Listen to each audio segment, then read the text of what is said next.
Hello everyone, मैं रजत रान आप सभी का स्वागत करता हूं हमारे यूट्यूब चैनल हिमाचल स्टडी पे। इस वीडियो पर मैं बेसिकली बात करने जा रहा हूं जो कि मेरी प्रीवियस एक वीडियो थी that was related to the sub inspector exam of Himachal police, in which I have basically discussed about the number of particular books that has to be referred whenever you are preparing for the Himachal police sub inspector exam.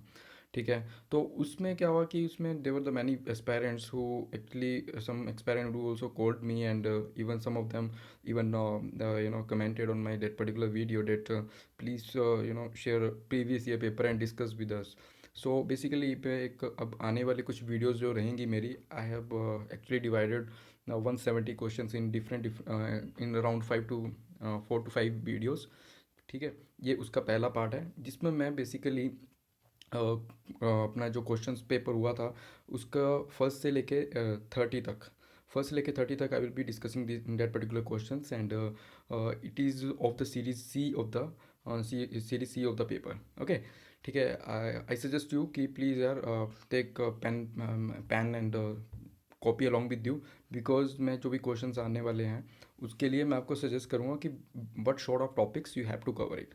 ठीक है, इसको सुनने के बाद क्या होगा कि you will be able to kind of a clarification will create will actually crystal clear idea हो जाएगा। You will get a crystal clear idea कि साइंस में पढ़ना है तो व्हाट सॉर्ट ऑफ क्वेश्चंस और what sort of topics I you have to cover. ठीक है, तो without getting any delay please let's get started. So basically as we know कि देर आर 170 क्वेश्चंस। ठीक है, और एक क्वेश्चन तो हाफ मार्क्स का होता है एंड अराउंड 85 क्वेश्चन का पेपर होता है। ठीक है, उसी तरह से स्टार्ट करते हैं कि पहला जो सेक्शन है, पहले 4-5 क्वेश्चन जो आएंगे that was related to the bio. ठीक है, और ये नहीं बोल रहा हूँ कि 5 क्वेश्चन बायो से रिलेटेड हैं, 5 ही क्वेश्चन आएंगे। It doesn't mean that, because आपको पता है कि विद द क्वेश्चन रिसफल होते रहते हैं, तो कई बार 5 आगे पहले दे दिए, 5 बाद में दे देंगे, इस तरह से। ठीक है, तो starting with the first question is basically about the vitamins. ठीक है, कि फैट सोल्यूबल वाइटामिन्स कौन सी हैं। ठीक है, तो इसका सही आंसर है the fat soluble vitamin is vitamin C, vitamin B और विटामिन डी। तो right answer is vitamin D. ठीक है, आपको तो इससे ये चीज़ मैं आपको बताना चाहूँगा कि you have to you know have the thorough you should know thoroughly about the vitamins, their scientific name as well, कि विटामिन ए को साइंटिफिक नेम क्या, सॉरी केमिकल नेम क्या है। फिर उसी तरह से कि डेफिशिएंसी से क्या होता है, विटामिन ए की डेफिशिएंसी क्या होता है, वी की डेफिशिएंसी से क्या होता है, and what sort of foods and other articles are good जिसके थ्रू हम अपनी vitamins A B C D E F को, डी ई और के को स्पेशली इनको हम डेफिशिएंसी को कम कर सकते हैं, डेफिशिएंसीज को कम कर सकते हैं। ठीक है, तो बेसिकली 5 हमारी बेसिकली 6 जो हमारी विटामिन्स है that are more important, that is vitamin A B C D E and vitamin K. तो विटामिन का topic you have to cover thoroughly. Okay, so moving towards our second question is about the RBCs, कि RBCs जो हैं वो reservoir of RBCs क्या है। ठीक है, तो right answer is a bone marrow. ठीक है, उसी तरह से हमें ये चीज़ होता है कि we have to we should know the thoroughly about the blood. ठीक है, ब्लड में आरबीसीज क्या होते हैं, डब्ल्यूबीसीज क्या होते हैं, प्लेटलेट्स क्या होते हैं, प्लाज्मा क्या होता है। ठीक है, किसका काउंट सबसे ज़्यादा होता है, नंबर ऑफ डेज कौन ज़्यादा तो हमें एक थोरली पता होना चाहिए आरबीसीज के बारे में, डब्ल्यूबीसीज के बारे में, कि आरबीसीज बढ़ जाने से क्या बीमारियाँ होती हैं, डब्ल्यूबीसीज घट जाने से क्या बीमारियाँ होती हैं, प्लेटलेट्स बढ़ जाने से क्या बीमारियाँ होती हैं। तो you should no this particular topic thoroughly. Okay, the third one is the pituitary gland. Pituitary gland जो क्वेश्चन पूछा गया था कि कहाँ पे लोकेटेड है, so it is located in the brain. ठीक है, तो इससे ये चीज़ हमें पता चलती है कि we have to cover the particular system of the brain as well, कि ब्रेन के जो डिफरेंट डिफरेंट पार्ट्स होते हैं उनका फंक्शन क्या होता है। Because in the last year also what happened is there was a question that was asked from the bio only, from the brain section only in the HAS prelims. It was related to the hind brain, कि hind brain का जो part होता है, positioning जो होती है, कौन सा ब्रेन जो है वो गवर्न करता है ह्यूमन पोजिशनिंग को। तो the right answer was the hind brain. तो इससे ये चीज़ पता है कि हमारा जो ब्रेन का पर्टिकुलर पार्ट रहता है, तो वो बेसिकली ये काफ़ी ज़्यादा हॉटस्पॉट क्वेश्चन रहता है हर पर्टिकुलर एग्ज़ाम में। और मैं आपको ये चीज़ बताना चाहूँगा कि ये जो मैं डिस्कस कर रहा हूँ, ये एक सब इंस्पेक्टर एग्ज़ाम की बात नहीं कर रहा हूँ, ये एक ब्रॉड स्पेक्ट्रम के हिसाब से मैं आपको बता रहा हूँ कि this will actually beneficial to you other exam also, whosoever are preparing for the CGL, CPOs, allied services, HAS and all. ठीक है, तो उसके लिए क्या है कि ये सब कुछ जो है वो वहाँ पे ब्रॉड के हिसाब से लेके चल रहा हूँ मैं। ठीक है, so moving towards fourth question is basically about the disease, कि डिजीज़ की जो वायरल डिजीज़ इनमें से कौन है। ठीक है, so right answer was the tuber sorry Japanese encephalitis. Japanese encephalitis the right answer. ठीक है, और ये पूछा क्यों गया था last day, because last day you know कि बिहार में एक चीज़ जो हुई थी, जहाँ पे बिहार में जो लीची खाने से क्या हो रहे थे, बच्चे मर रहे थे, एंड जापानीज़ बुखार के नाम से, जापानी बुखार के नाम से भी वो जाना जाता था। ठीक है, तो इससे ये चीज़ पता चलती है कि हमारे जो करंट हैपनिंग्स हो रही हैं, that also plays an important role as per as the your particular topics has to be asked by the examiner, because ये रैंडमली कभी पूछता नहीं है, ये रैंडमली कभी पूछेगा नहीं, बट कई टॉपिक्स कुछ रैंडमली भी पूछ लेगा, कुछ टॉपिक्स ऐसे होंगे जो हमारे करंट अफेयर से रिलेटेड होते हैं। ठीक है, तो ये चीज़ होती है। तो डिजीज, ये चीज़ बोलूँगा कि डिजीज़ को आपको अच्छे से करना है कि मलेरिया से अपने सॉरी वायरस से कौन सा डिजीज़ होता है, बैक्टीरिया से कौन से डिजीज़ होते हैं, और प्रोटोजोआ के कौन से होते हैं, इस तरह से आपको पता होना चाहिए। ठीक है जेन्युइन, आगे मैं क्या करूँगा कि इसमें I will be also share सम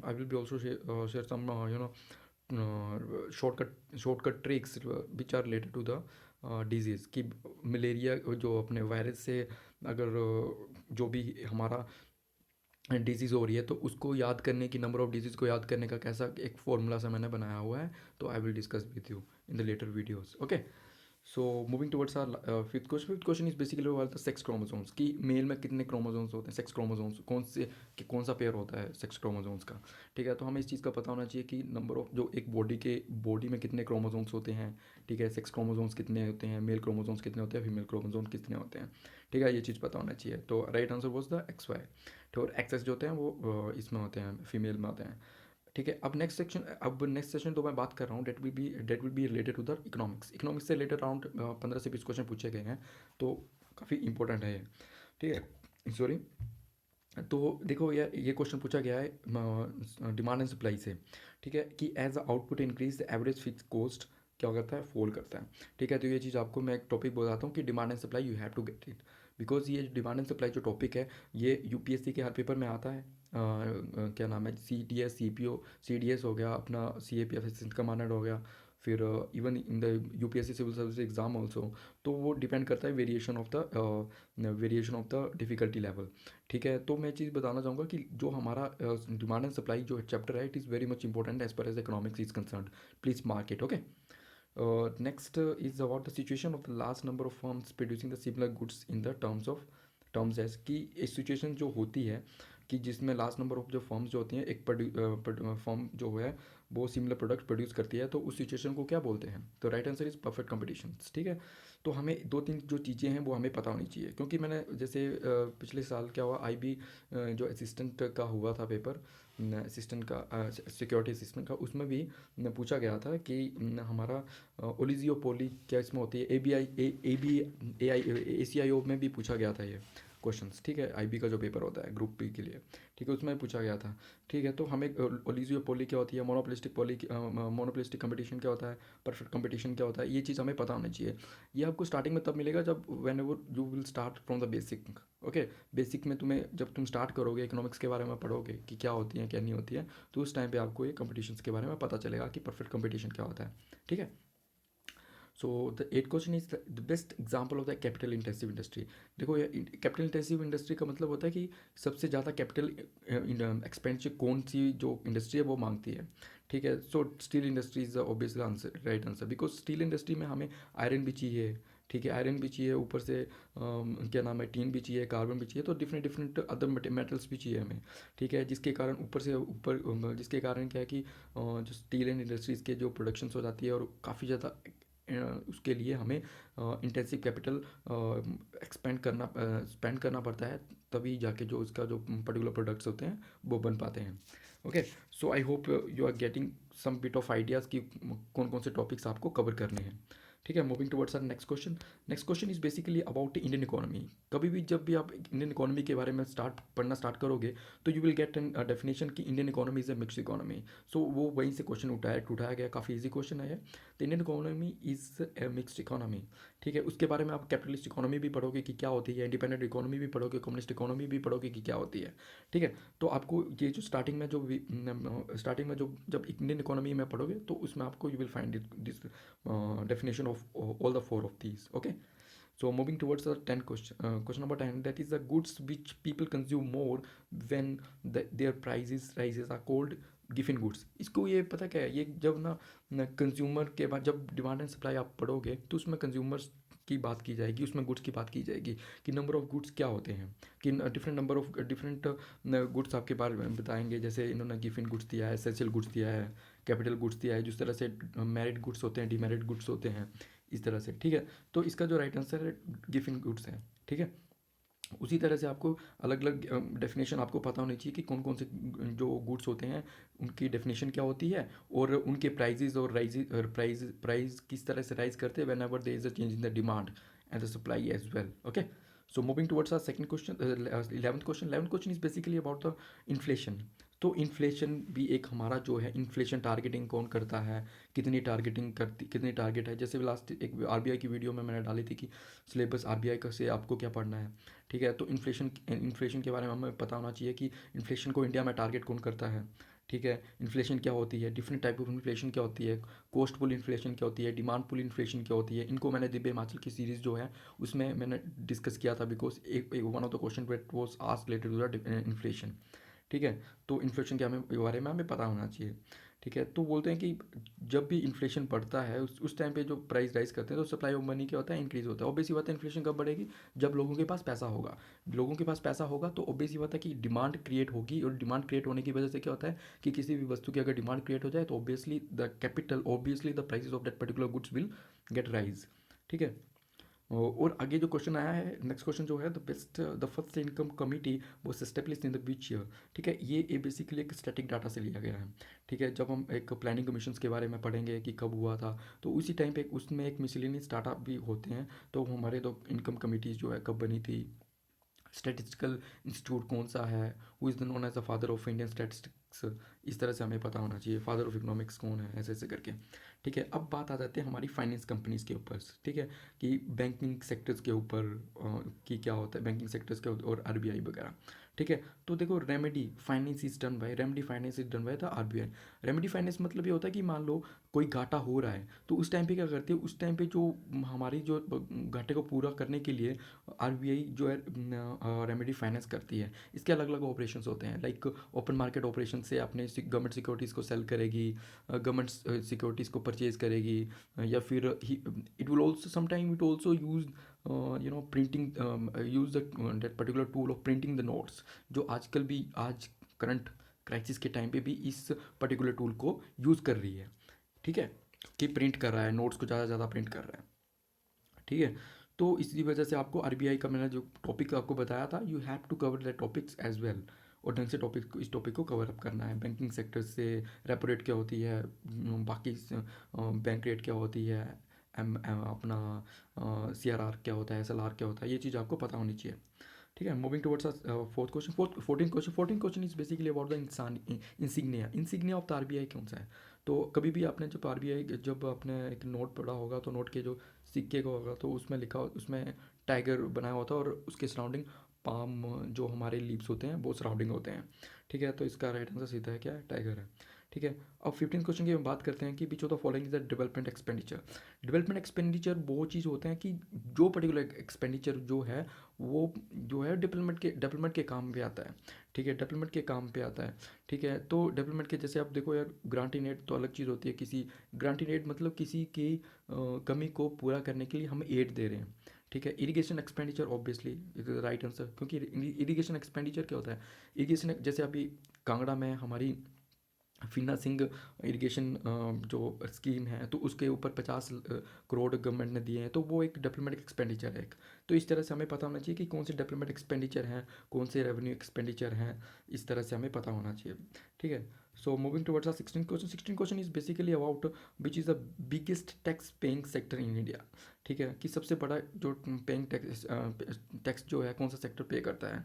ठीक है, the banking sector, the transport sector, the industrial sector, the agriculture sector. तो right answer is industrial sector. Because industrial sector ऐसा है कि जैसे कुछ करोड़ों की इनकी होती है, मान ले टर्नओवर होती है, उसके ऊपर 10% 15% अकॉर्डिंग टू द टर्नओवर उनके ऊपर टैक्स लगाया जाता है. तो हमारा जो टर्नओवर, उनके टर्नओवर इतना होता है कि उनका टैक्स जो होता है वो काफ़ी ज़्यादा करोड़ों में होता है. तो obviously they are constituting the large amount of tax paying. Okay, tax biggest sector तो कौन सा हुआ? इंडस्ट्रियल सेक्टर हुआ.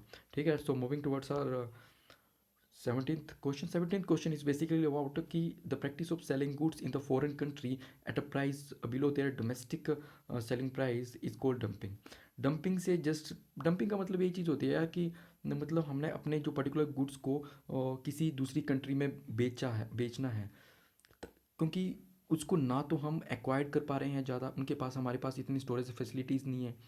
ठीक है, तो हम क्या करते हैं कि उन पर्टिकुलर गुड्स को दूसरी कंट्रीज में सेल कर देते हैं कम प्राइजेज़ में.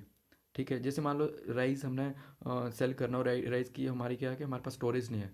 ठीक है, तो हमने क्या किया, नियर बाई जो है नेपाल में हमने क्या किया, नेपाल में हमने उसको सेल कर दिया. ठीक है, बेच दिया उसको. बट वो जो राइस होएंगे that will be the price of that particular rice will be less than the price which is grown in the Nepal. तो उसको बोलते हैं कि डंप कर देना, डंपिंग. ओके.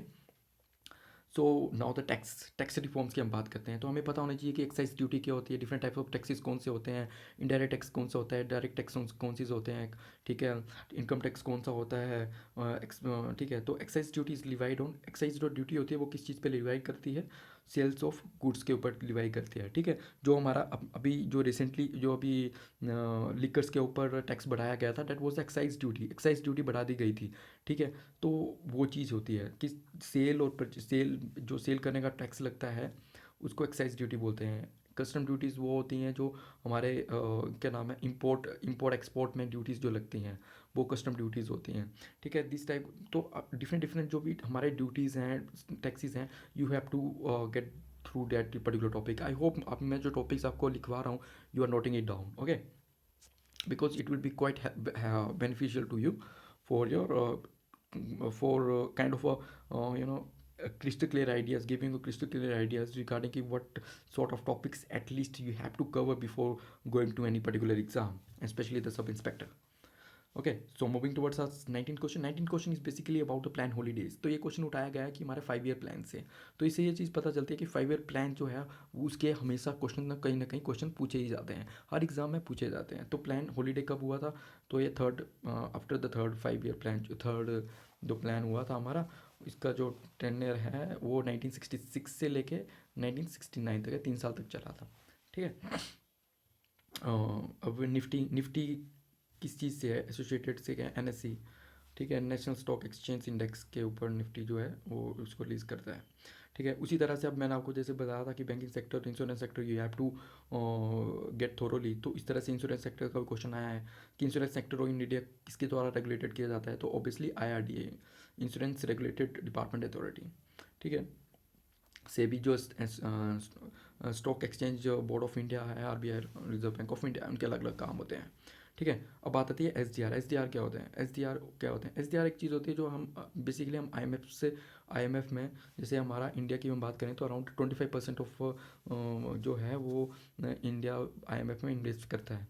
ठीक है, तो वो जो पैसा है वो इंडिया को IMF के पास रखना पड़ता है और उसके बदले में उसको SDR मिलते हैं. SDR को एक यूनिवर्सल करेंसी भी बोलती है, because SDR is accepted all over the globe. ठीक है, ये चीज़ हमें पता होनी चाहिए. तो हमें क्या है कि हमें थोड़ा IMF के बारे में पता होना चाहिए, वर्ल्ड बैंक के बारे में पता होना चाहिए, WTOs के बारे में पता होना चाहिए. तो ये डिफरेंट डिफरेंट बॉडीज़ हैं, specially data which are basically related to the economics, which are related to the economics of the world. You should have the brief idea related to it, so that you could be able to do the or attempt the questions whichsoever is there. Okay, so the 23rd question is basically about the institute of IIFT. कहाँ पे है? Obviously it's in the new Delhi पे है IIFT. तो एक miscellaneous data आता है कि IIFT कहाँ पे है, आइस अपना जो इंडियन फॉरेस्ट इंस्टीट्यूट कहाँ पे है. ठीक है, उसी तरह से पोटैटो इंस्टीट्यूट कहाँ पे है, सेंट्रल पोटैटो इंस्टीट्यूट कहाँ पे है, NDA कहाँ पे है, IMA कहाँ पे है. चिल्का एन एस ऐसे ऐसे करके जो भी हमारे इंस्टीट्यूट्स हैं, अपना इंस्टीट्यूट ऑफ जियो GPS वाला जियो पोजिशनिंग इंस्टीट्यूट कहाँ पे है इंडिया का, रिमोट सेंसिंग इंस्टीट्यूट कहाँ पे है इंडिया का, इस टाइप के क्वेश्चन जो है हर साल पूछे ही जाते हैं। तो this type of question you can get this type of question from the Lucent book. Okay, तो ये चीज़ है। So moving towards our last page of the question is, अब ये नेक्स्ट जो पेजेस आ रहे हैं, these question they are basically around 6 question they have been asked, they have 6-7 question they have been asked from the कहाँ से, हमारा जो रीजनिंग सेक्शन से पूछे गए हैं। तो देखो यार, देखो इसमें एक सीरीज़ के क्वेश्चन हैं, ठीक है, सीरीज़ के क्वेश्चन हैं, आउट वन आउट से क्वेश्चन हैं, ठीक है, फिर कोडिंग एंड डिकोडिंग से क्वेश्चन हैं, और काफ़ी इजी डिकोडिंग एंड कोडिंग आती है, इसमें कोई इतने ये नहीं है, ठीक है। सीरीज़ से क्वेश्चंस आए हुए हैं, ठीक है। उसी तरह से हमें कोडिंग डिकोडिंग हो गया, ठीक है, फिर हमारे डेज़ और संडेज़ के ऊपर भी क्वेश्चंस आए हुए हैं, काफ़ी इंपॉर्टेंट क्वेश्चंस हैं। तो ये छोटे छोटे जो क्वेश्चंस रहते हैं जो रीजनिंग में आपको काफ़ी, क्योंकि बिकॉज यू कैन सी कि around 7 question they have been asked from the reasoning. तो अगर रीजनिंग से 7 question you are able to do और दीज 7 क्वेश्चंस करेक्टली, तो definitely you will be on the edge, on a more edge compared to the other aspirants. और these questions are very much easy questions these are। तो ये आपके काफ़ी ज़्यादा आपको pre की कट ऑफ को निकालने के लिए हेल्पफुल रहेगा, बिकॉज आजकल रीजनिंग के लिए इजी रीजनिंग आती है ना, everybody is able to do that. तो at least you should not you should not make this question wrong. Otherwise अगर अगर आप इन क्वेश्चंस को रॉन्ग करते हो तो यू विल बी ऑब्वियसली अपने अपने जो होता है वो कवर खोद रहे हो, ठीक है। So this were the 30 question. So ये चीज़ है। अब चल 31 क्वेश्चन भी डिस्कस कर लेते हैं। Last question, last question is basically बात करंट अफेयर्स की। करंट अफेयर्स की बात की गई है कि what is the theme of the 2019 world asthma day. तो आंसर वो था स्टॉप फॉर अस्थमा। तो बेसिकली क्या है कि यार इस टाइप पे हमें पता होना चाहिए कि अर्थ डे की थीम क्या थी, वर्ल्ड इन्वायरमेंट डे की थीम क्या थी, ठीक है। और गर्ल्स से रिलेटेड हमारे डेज़ होते हैं, इंटरनेशनल गर्ल्स रिलेटेड डेज़ होते हैं, उनकी क्या थीम थी। लेबर डेज से ऊपर डेज हुए थे अभी, तो उनकी क्या थीम थी। तो this type of themes you should no, and उनके डेट भी पता होने चाहिए कि कब डेज जो होते हैं मनाए जाते हैं। तो ये करंट अफेयर्स के साथ ही आपको हेल्पफुल रहेगा। करंट अफेयर के साथ अगर आप अपनी जो है इसको अपनी जो तैयारी को करंट अफेयर्स के साथ सप्लीमेंट करते हो। Okay, so I hope these 30 questions, this is the first part of the sub inspector exam previous year questions. I'm actually discussing it with you along with the topics that also has to be covered. Okay, so please note down these topics, and I hope these particular videos especially, which I will be going to upload, or I will be going to tell you in the further or I will be going to discuss you in the further videos related to the questions of the sub inspectors. So that will definitely help you in your preparation as well. Okay, so thank you for watching this video. Good luck.